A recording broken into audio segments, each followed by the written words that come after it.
Welcome back, everyone, to our second show on what do you need to heal.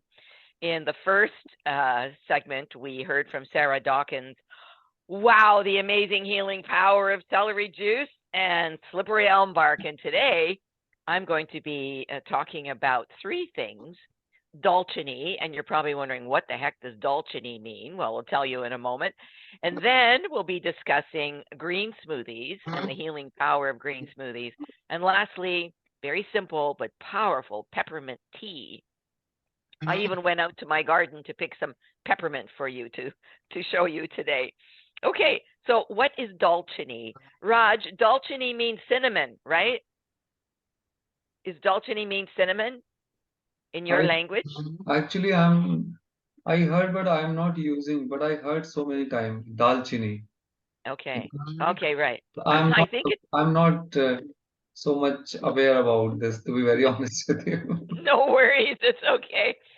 Anyway, I got this remedy from my Ayurvedic doctor in India, and for a chronic wet cough. And we get some people have chronic wet coughs. They're coughing a lot, or maybe in the wintertime when we have a cold, or a relative of mine had COVID and had uh, lung issues. So he took the Dalchiny and it went away. The cough went away in a couple of days.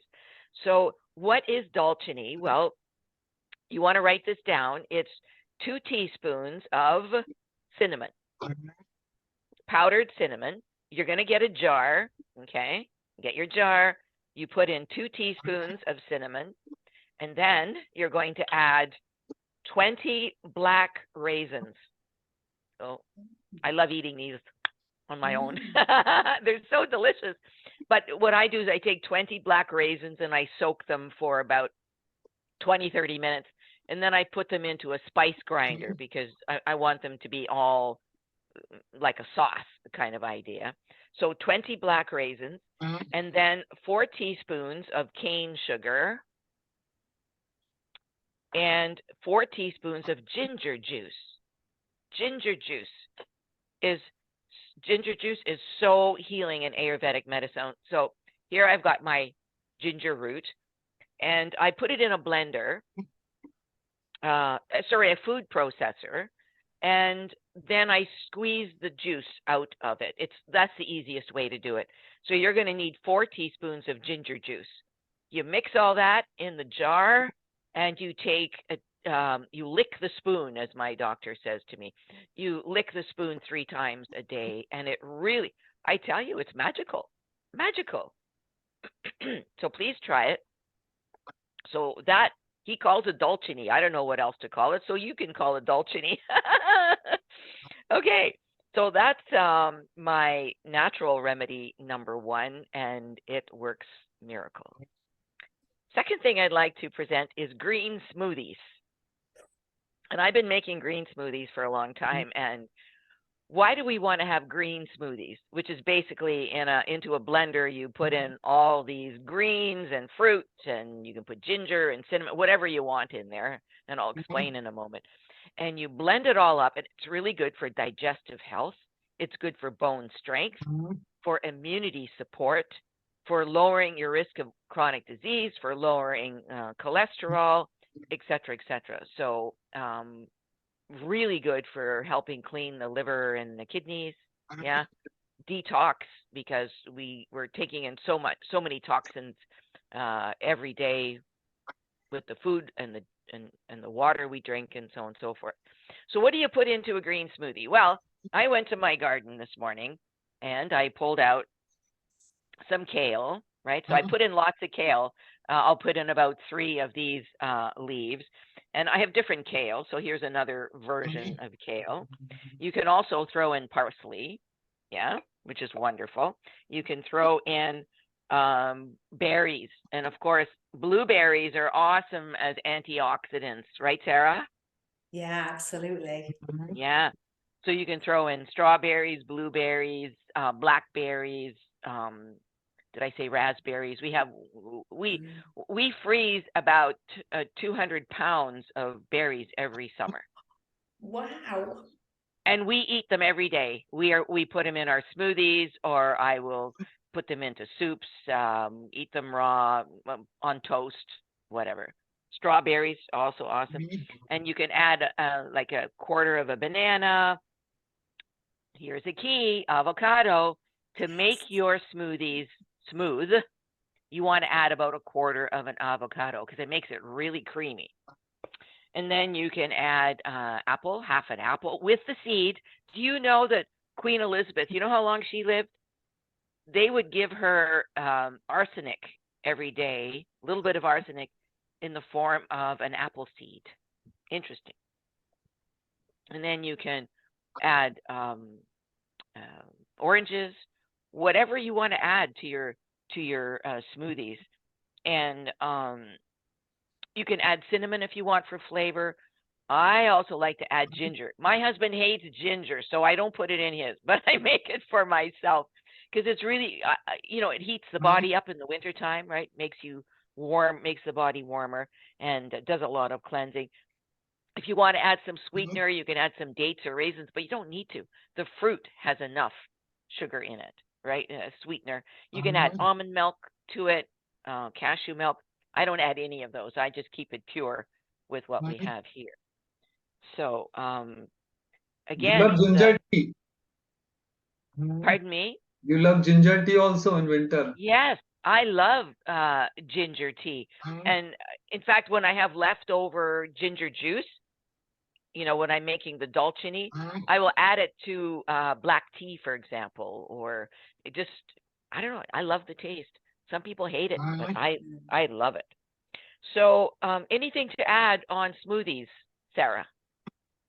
No, well, you could put cilantro in it if you like cilantro. Yes. It's so pungent. So I really don't like it, but it is so good for detoxifying. Is cilantro.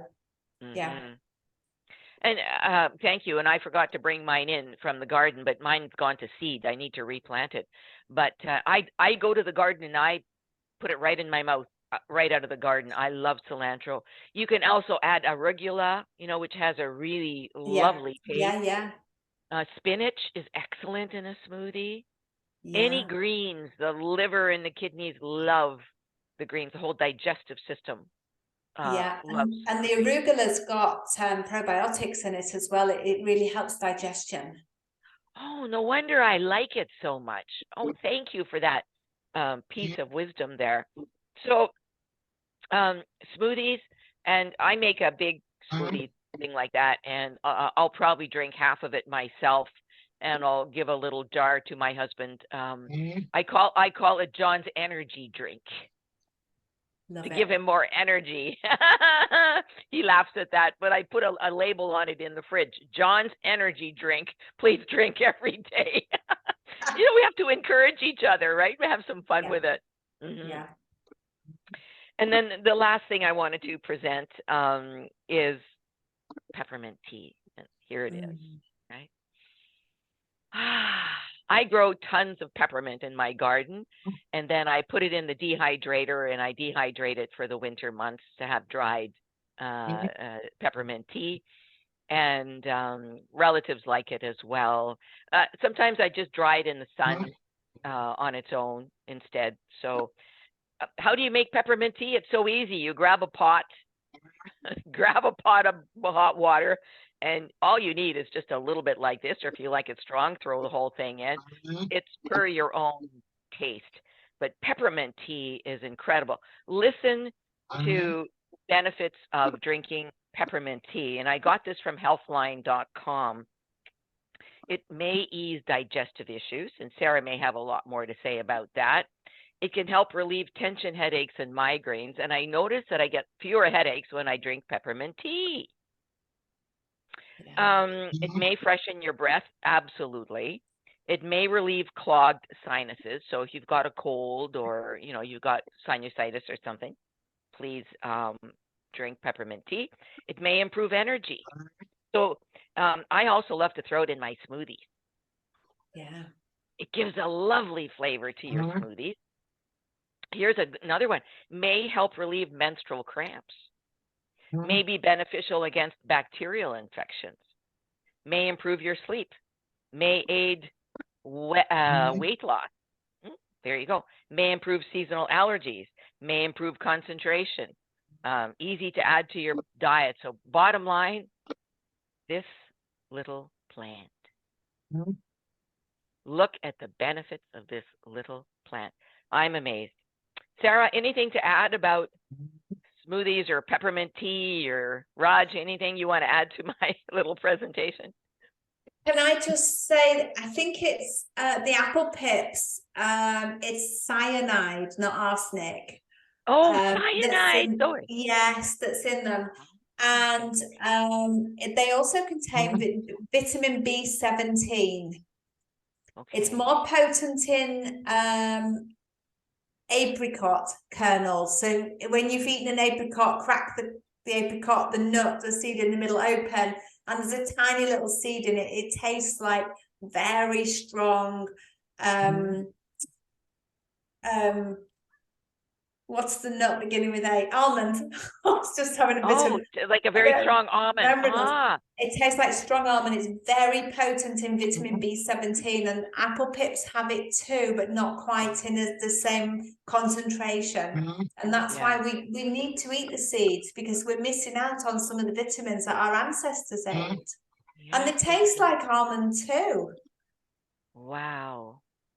Thank you for clarifying that. And I just find nature has so much to offer us. Yes. If we can listen to our bodies and listen to more people like Sarah, who has so much, and please purchase her book called Heal Yourself. I'm sure she's got so much wisdom in there for all of us to benefit from. So I will start again peppermint tea, because last 2017, 18, 19 and 20, I drink so much peppermint tea. But now I forget. I know we forget. And then, most of the time in the winter time, we will, drink it because it's hot, but it's nice. And you can even drink peppermint tea cold, right? Yeah. Iced peppermint tea, yeah. Iced infusion, yeah. Yeah. So. Or it's nice with lemon as well. Lemon and maybe cucumber and peppermint leaves in iced water. There you go. That sounds really good. Well, thank you, everybody, for being here with us. And we'll see you in our next episode, where Raj will be presenting some wonderful things. Don't go away. See you soon. Thank you, Betska. Can anybody out there hear me? Hear me?